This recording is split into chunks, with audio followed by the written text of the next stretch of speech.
We are in the last part of our two series sermon before the crucifixion, investigating significant events in Jesus' life before his crucifixion. So, while there are numerous events that happened before the crucifixion, especially the last 24 hours of Jesus prior to the crucifixion, there are lots of things that happen. But we just choose two of this to examine. First, we choose the other Sunday. We examine the event that occurred in the upper room in Jerusalem, where Jesus exemplified a servant heart by washing the disciples' feet and instructed them to do as well. To the second event that we are going to focus right now, before the crucifixion, occurred outside, a couple of distance from the upper room, and it happened in the Garden of Gethsemane. So we will explore and unpack this specific event that occurred in the Garden of Gethsemane before Jesus was arrested and trialed, and ultimately it led to his crucifixion. And as we examine this narrative in the account of evangelist Matthew, we will notice three P's that run throughout the 10 verses of this record, as what our scripture reader has read earlier. Record the pain, Jesus' pain, his prayer, and his plea in the garden, while he was in the garden. So we will not examine the sequence as what we used to do, to examine it in the sequence like his pain, his prayer, his plea. But instead, we will explore these 10 verses one by one. We will look at the verses one by one and what happened to that and what was going on in Jesus' life at that time. Was he suffering in pain? Was he doing prayer? Or was he doing a plea? So that's what we are going to do this afternoon. We will go through the 10 verses of Matthew chapter 26, from verses 36 to 46. But before going further, before jumping to the first verse, let us do the right hand and left hand prayer. So let's put our right hand to our heart and ask Jesus to prepare our hearts for his word. And your left hand, pray that the Lord will have the anointing of his word.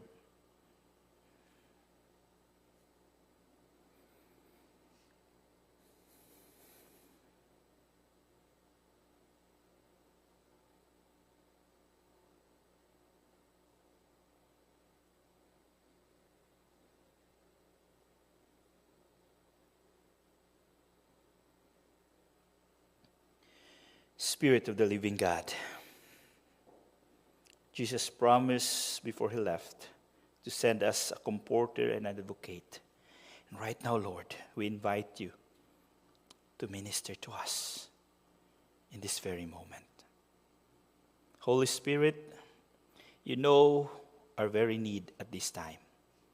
Minister to all your children that are here and also listening, oh God, that they will open their hearts and minister to their very need at this time. Lord, you have used this word to minister to me. Allow this word, oh God, to be proclaimed with power that comes from you. Less of me, Holy Spirit, and more of you. Amen. Amen. Okay, our passage happened in the Garden of Gethsemane. So if those who visited Israel went to this garden, and it was a huge garden with lots of olive trees, centuries old trees. So we'll go to verse 36. And it was said there that then Jesus came with them to a place called Gethsemane, olive pressed. And he told his disciples, sit here while I go over there and pray. After they arrive, after they have their meal, like what we talked last Sunday, they have a meal, and then Jesus washed the disciples' feet, and then Jesus was sharing his farewell speech at that time. They left that upper room and went to this place called Gethsemane. This is one of the places where the disciples and Jesus always loved to get together. This is their favorite place of meeting. At this time, Jesus only had 11 disciples with him at this time. Why? Because during their Last Supper, after that meal, Judas left already. So therefore, they have only 11 disciples was with Jesus at this time. In this verse, we can notice the 2 pieces out of the 3 that Jesus had gone through.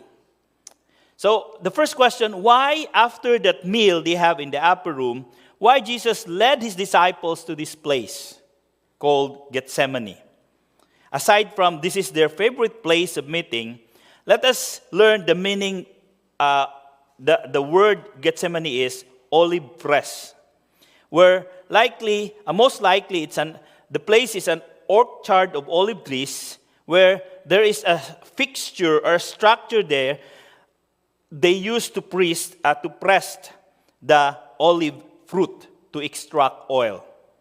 So mostly it's a huge stone, and they use it to press a stone. So they will exert pressure to extract oil from those olive fruits. Then the name Gethsemane at this time, the name Gethsemane acts as a subtle metaphor for the deep anguish Jesus experienced during this time. It was an expression that place connects with what Jesus was going through at this time. While they were there in the entrance of the Garden of Gethsemane, Jesus told the 8 disciples, "Sit here while I'll go there and pray." So at this time, Jesus' heart was filled with sorrow, was filled of agony as they enter the Garden of Gethsemane. And he told the 8 disciples with this statement, "Sit here while I go there and pray." This statement of Jesus implies a significant meaning. These words of Jesus envelope an indirect invitation to the disciples that, "Come, join with me in prayer. Just sit here, but join me in prayer." This statement indicates an indirect plea of Jesus that these disciples should engage with him in prayer. And remember, these disciples that was with him at that time were the same disciples who asked Jesus to teach them to pray. And let us look the account of Luke. Luke chapter 11, verse 11, it says, "When he was praying in a certain place, and when he finished, one of the disciples said to him, 'Lord, teach us to pray, just as John also taught his disciples.'" So these disciples were asking Jesus, "Lord, teach us to pray." And this moment, when Jesus said, "Stay here, I will go farther and pray," it was an invitation also for them to exercise what Jesus has taught them, what Jesus had demonstrated to them. This was the ideal moment for them to practice prayer.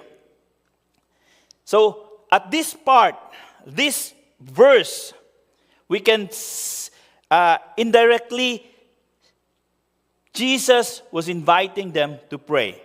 In this verse, Jesus was expressing a plea to his disciples. While the name Gethsemane described also the pain that Jesus was going through.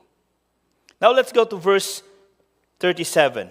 In verse 37, "And taking him with Peter and the 2 sons of Zebedee, James and John, he began to grieve and greatly distressed. As Jesus walked to the inner part of the garden, he took with him the 3 disciples. He took with him Peter, James, and John. They are considered as Jesus' inner circle.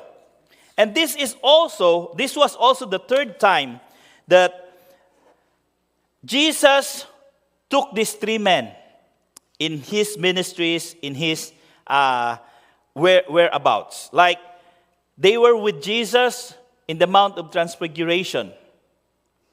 They were with Jesus in the house of Jairus when the daughter of Jairus was dead and Jesus rose that daughter to life. They witnessed. And Jesus wants them to be with him, to witness the pain, the agony that he was going through. And not just, but to be with him in prayer. In the second part of the verse, Jesus showed his pain when he said to them, he began to grieve and greatly distressed. He did not show that kind of emotion when he was with the 12, with the 11. And now, with the 3 disciples, as they go to the inner part of the garden, Jesus started to show his emotion. Because these 3 individuals was closest to him. Jesus revealed his inner turmoil over the events that will be coming, that about to happen. And we can clearly see here in this verse that Jesus was in pain. In verse 38, then he said to them, my soul is deeply grieved, so that I am almost dying of sorrow. Stay here and stay awake. Keep watch with me. In verse 37, Jesus was sorrowful and troubled only. The description of that. But as they go getting inside into the inner part of the garden, Jesus was speaking and describing what he is feeling at this moment. Jesus described the intensity of the pain that he's going through. Here we observe the immense grief that Jesus experiences. He is at the edge of the feeling of separation from the Father. Preparing at this time when Jesus was expressing this thing, he was preparing to bear the weight of the sins of humanity. That Jesus was at that time, that perfect union that he has with the Father would be broken. And his sinless life would be marred by the sin of this world. And he had to face the punishment of the sin. That's what make the soul of Jesus grieving at this time. And the second part of the verse, he says, stay here and stay awake and keep watch with me. This was an expression of plea to his closest disciples with a clear instruction to stay with me as I am grieving, as I am almost dying in this sorrow. Stay with me. The phrase keep watch here means to be attentive, to be vigilant, to be on guard. This was a simple plea, a simple request from Jesus to his closest disciples. After he became vulnerable with them by sharing how deeply his soul was grieving to the point that he felt like dying of sorrow. So in this verse 38, we have seen Jesus' pain and his plea to his disciples. In verse 39, after going a little farther, he fell down, he face down and prayed, saying, Father, my Father, if it is possible, that is consistent with your will, let this cup pass from me, yet not as I will, but as you will. In this verse, we read that Jesus went a little farther in the garden to be alone with God. In the account of Dr. Luke, parallel to this event, Dr. Luke described this as he withdrew from these three disciples, he withdrew about a stone throw beyond them. So they can see where Jesus is because the distance is just a stone throw away. Then Matthew described what Jesus did when he reached that spot where he prayed to the Lord. Matthew described it, he fell face down and prayed. The action of falling face down that Jesus did here was the expression of an extreme pain that was going on in Jesus' heart. It was a posture of his anguish. Jesus' agony was such that he threw himself right away in the presence of the Father. This was a clear picture of so much pain that Jesus was going through at that time. Following his act of throwing himself to the ground before the Father, to convey his feeling, his anguish, he articulated his pain through prayer when he said his prayer, "My Father, if it is possible, that is consistent with my will, let this cup pass from me, yet not as I will, but as you will." In Mark's account, parallel to this, it is recorded as Abba Father, calling Daddy or Baba or Dada, a clear indication of an intimate relationship between the Father and the Son. And Jesus is coming to the Father, expressing all that pain that's going on in his heart. If we read the prayer of Jesus, we can sense the pain that he was experiencing at this time. We can even read the weight that he was carrying.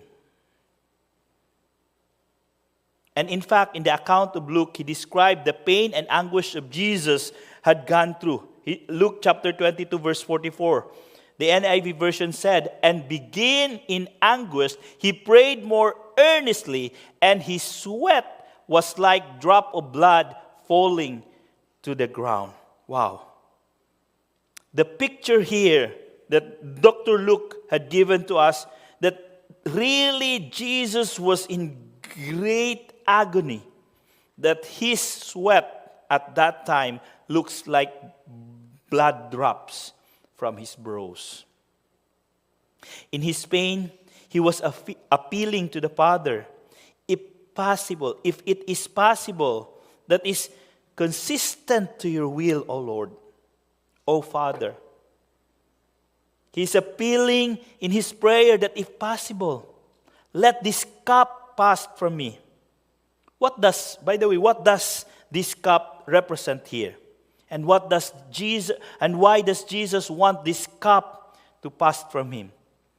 The cup here is a symbol of his pain. The New Living Translation, it is called a cup of suffering. In the Old Testament, it stood for the trial of suffering or the wrath of God. The wrath of God for the sin of man. And that is what Jesus don't want to drink. Jesus was about to drink this cup of suffering. In his prayer, if it is possible, don't let this cup pass. Jesus was asking the Father, if you have other way of completing this mission that you have given to me without going through the agony of crucifixion, where he could where he could take on the sin and being separated from the Father. He's just asking God if there is another way. Jesus was not trying to get out of the very purpose why he was sent to the world. He knew he had a mission to fulfill. Jesus was just expressing his feeling as a human being. But he was not denying or rebelling against the will of God. He's just expressing what he's going through in his heart. In the last portion of this prayer, Jesus reaffirmed his desire to do the will of the Father by clearly saying, not as I will, but as you will. In this prayer, Jesus prayed the prayer of relinquishment, the prayer of total submission to the Father's will, the prayer of total surrender. In this verse, Jesus expressed his pain and his prayer. Now let's go to verse 40. And he came to the disciples and found them sleeping and said to Peter, "So you men could not stay awake and keep watch with me for 1 hour?" After Jesus poured out his pain, his anguish before the Father, he got up from the place where he prayed and returned to the 3 disciples whom he asked to stay with him, to keep watch with him. We don't know how much time Jesus spent in his prayer, but it was clearly stated here that Jesus was asking them to keep watch for 1 hour. And what can we see here in this scenario is so painful. Why? Because prior to that, Jesus already told them what's going on inside. Jesus is emotionally disturbed, emotionally in pain, and now when he asked his disciples to keep watch with him, to be with him in prayer, when he get to that place, he saw his disciple was sleeping. Jesus might expect them to be fully awake and keeping watch, but no, they are all sleeping.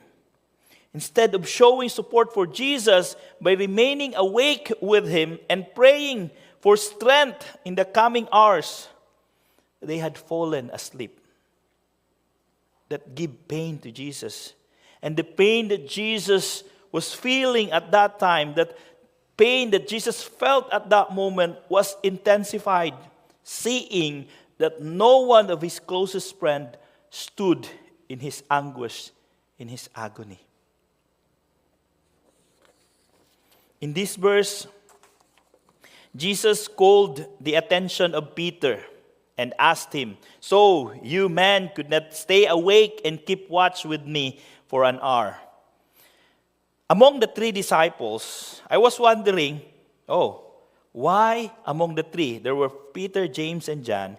Why among the 3, Jesus called the attention of Peter instead of James or John?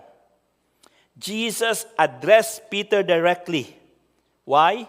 Because earlier from this event, before the incident in Gethsemane, this Peter made a bold statement in verse 35. Our verse started in verse 36. In verse 35, Peter said this statement. Peter told him, "Even if I have to die with you, I will never deny you."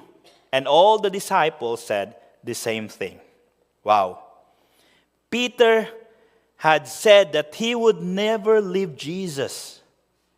But what are we seeing here?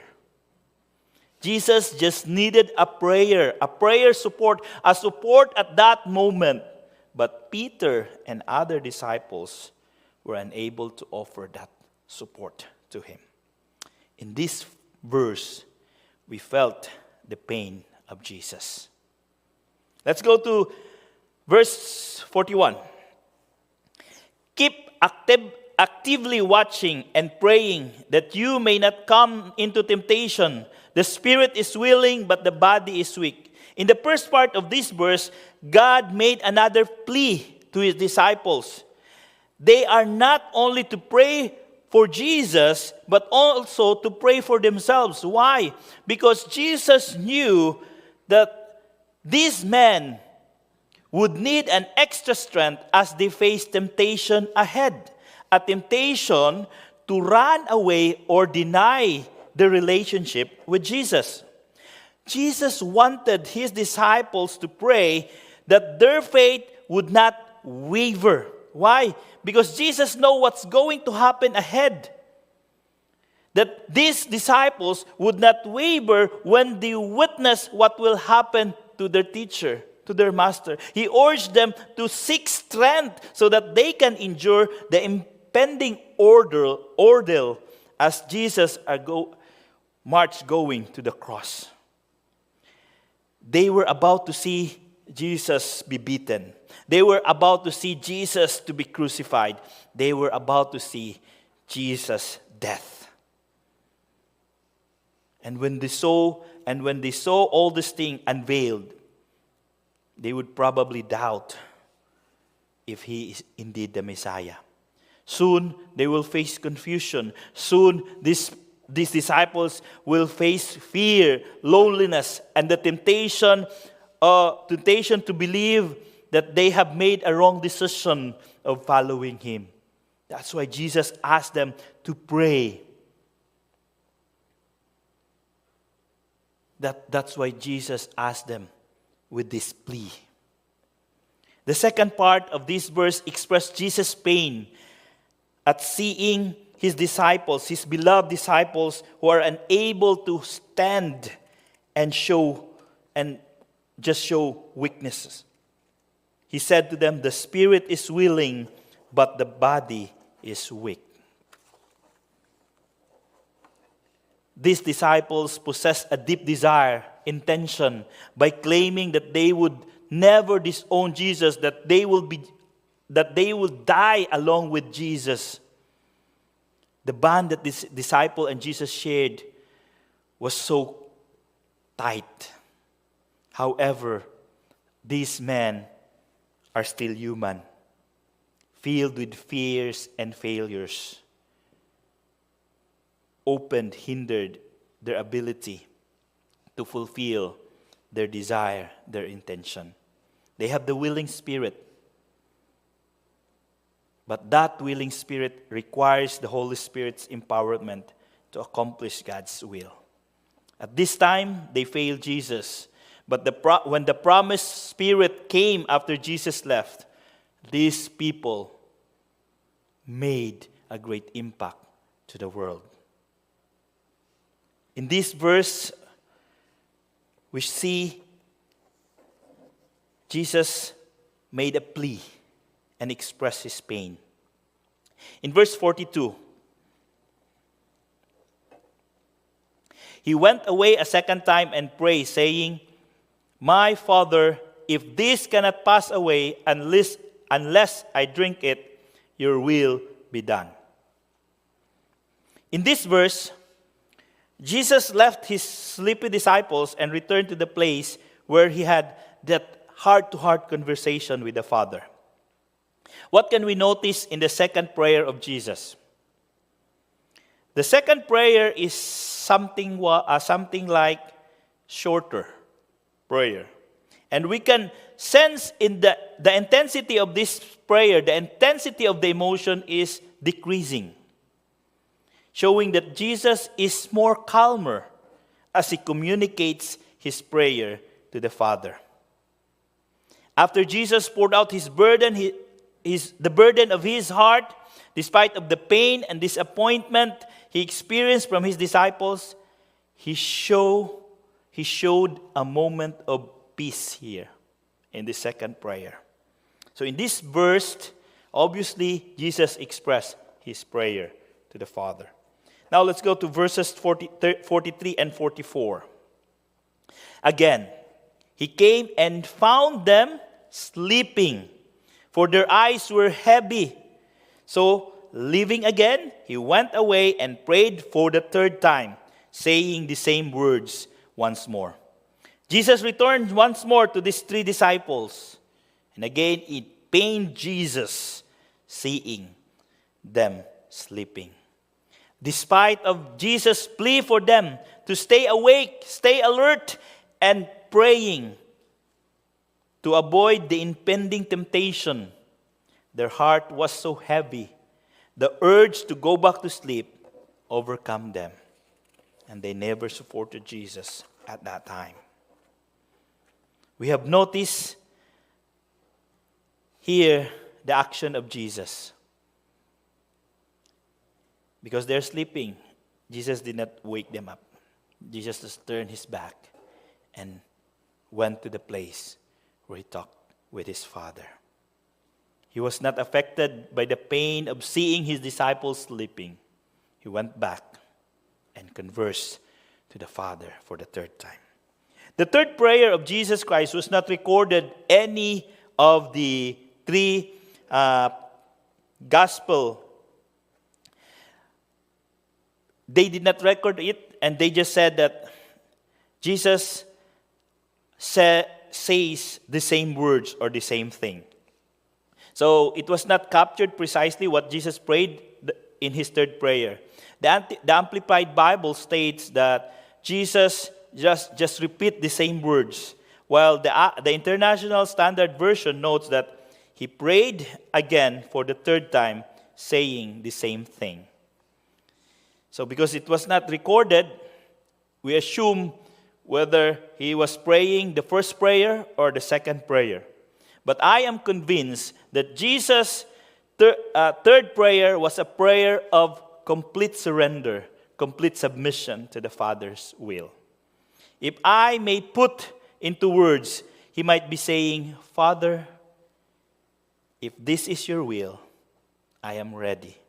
I am willing to face it. In these two verses, we will see Jesus' pain as he watched his disciples choose to sleep rather than to pray with him. And he also expressed his prayer. In verse 45, then he returned to the disciples and said to them, Are you still sleeping and resting? Listen, the hour of my sacrifice is at hand, and the Son of Man is being betrayed into the hands of sinners, whose way and nature is opposed to God. When Jesus returned after praying for the third time, his disciple was still sleeping. So he woke them up and told them that the hour has come for him to be betrayed by the hands of the sinners. In this verse, Jesus still feels the pain of being betrayed by one of his disciples.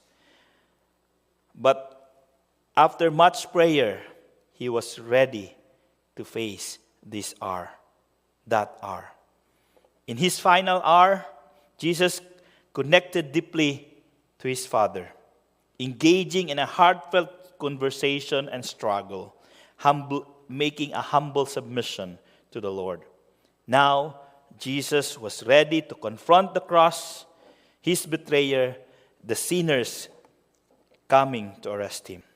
In this verse, we can still see and feel the pain of Jesus from betrayal. Finally, the last verse, verse 46. Get up, let's go. Look, my betrayer is near. Jesus rose the three sleeping disciples, and perhaps the other 8 on the entrance of the gate, calling them together. His words of get up, let's go, it was not a panic command to run away from the arresting group, as this arresting group is coming together with Judah. Instead, he was calling his disciples to go with him as they are going to meet his traitor, Judas, and the group of soldiers who would come to arrest him. Judas knew where Jesus spent most of his time, and that's why they were able to locate Jesus at the Garden of Gethsemane. In this final verse, we witness Jesus' pain as he sees one of his very own disciples betrayed him. Despite of the pain that Jesus had seen and gone through, he was coming out of the garden not a defeated one, but victorious already. Why? Because it was not his will that prevailed. It was the will of the Father that prevailed. Let's do this comparison. In the Garden of Eden, it was in the Garden of Eden where Adam failed to heed the Father's will. And it opening the way for sin to enslave humanity. In contrast, it was in the Garden of Gethsemane where Christ submitted to the will of the Father that he was able to face the cross, conquer death, rendering sin powerless to those who come to him. Because of Adam, in the Garden of Eden, sin enslaved people, the humanity. But it was Christ who submitted to the will of the Father in the Garden of Gethsemane, give us victory over sin. Noticing what Jesus experienced in the Garden of Gethsemane, his pain, his prayer, and his plea, what lessons can we derive from all of this? What do we notice? God is inviting us to understand through these three P's: his pain, his prayer, and his plea. How do they resonate with us today? What it is inviting us at this very moment. What transpired in the Garden of Gethsemane was an example that we need also to follow. And invite each one to have our own Garden of Gethsemane. What is this? A place where we can truly be ourselves, free from pretenses. In this space, we can freely express the feeling, the weight in our hearts, the weight in our soul, whether in anguish, whether in pain, whether in sorrow, whether in doubt, whether in trouble, whatever we are going through. In this place, you can express everything to the Lord. And you can do whatever you want. Like Jesus, he knelt down, he fell face down to the ground. We might kneel, we might bow down, engage in whatever action as our expression of our anguish, of our pain. God will not judge us on that garden, on that secret garden. He will not be resentful, whatever emotion that we will utter there. Instead, he will kindly listen to our heartfelt expression. Have your own Garden of Gethsemane. If you are sad, if you're in pain, if you're anguish, don't go out and express it. You will be able to look enemies. Express it to the Lord. However, let us be reminded that in those moments of spiritual, I call this spiritual tantrums before God, it does not mean that we can manipulate the will of the Father. As we might do with our kids, when they have tantrums, we want to give in right away so that they will stop crying. Tantrums are defined as uncontrolled outbursts of anger and frustration, stemming from unfulfilled desire. It is always easy to follow the Father's will if that will of the Father is aligned to our will. However, when it contradicts our will, the struggle becomes real. We may have our own tantrums before God when His will is not harmony in ours. It is important to express the feelings as we align our will to the Father. Express those tantrums. Express those disappointments with the Lord. If something's not going right and you feel that you're in pain because of that, express it to the Lord. Don't obey His will without expressing that, just keeping that there. Express it to Him. Allow it to be seen by God.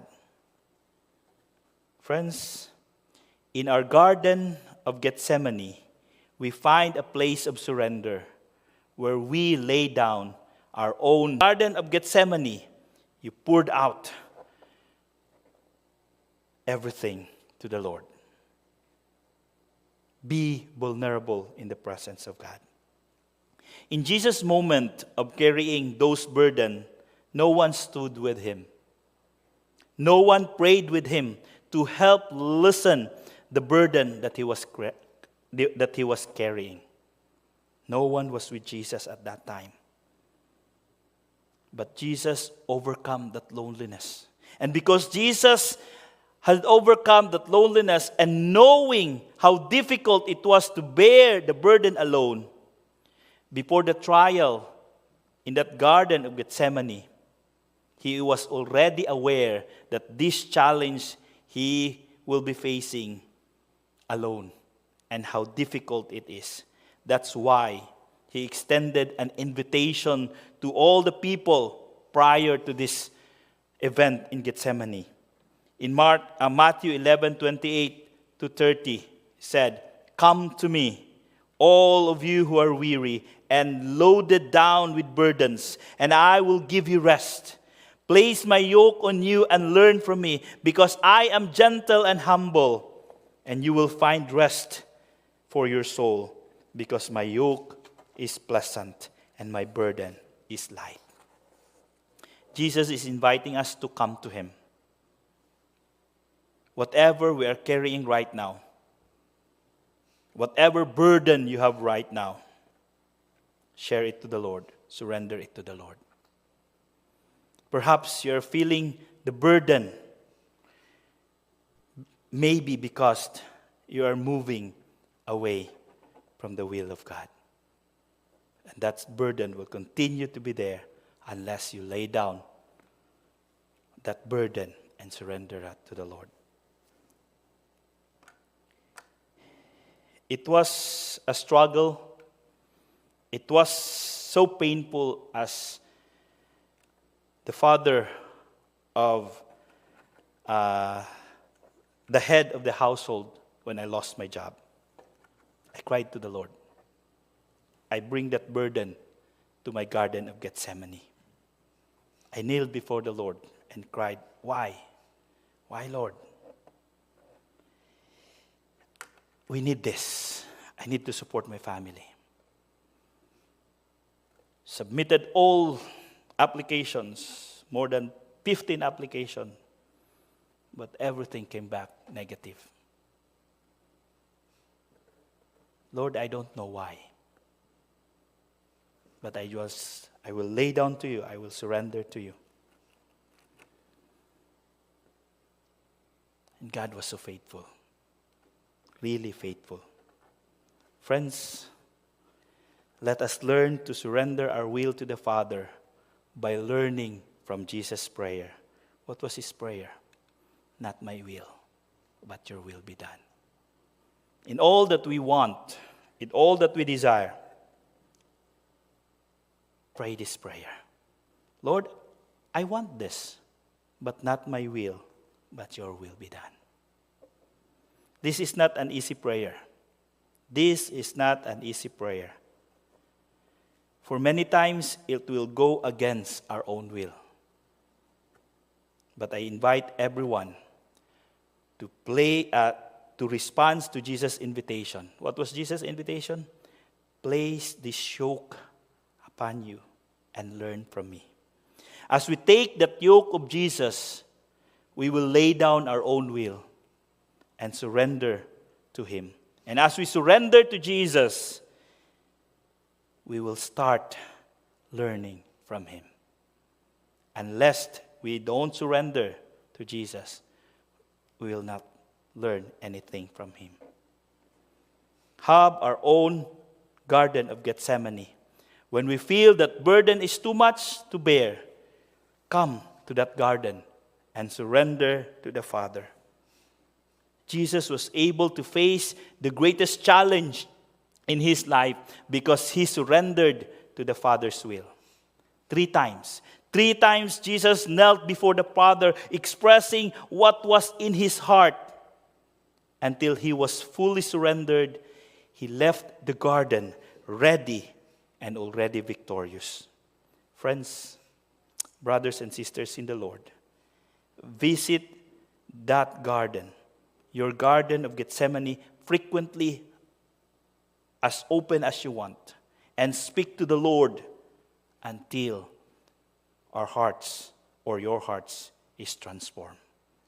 Our prayer will not change the situation, but our prayer will lead to transformation, to the transformation of our hearts. Then we will be prepared to face whatever challenges ahead of us, for the victory is already ours. This is my challenge to everyone. If you already identify your Garden of Gethsemane, don't leave that garden unless we are fully surrendered to the will of the Father. Surrender everything. What are the things that you are still holding right now? Open up to the Lord. Give up everything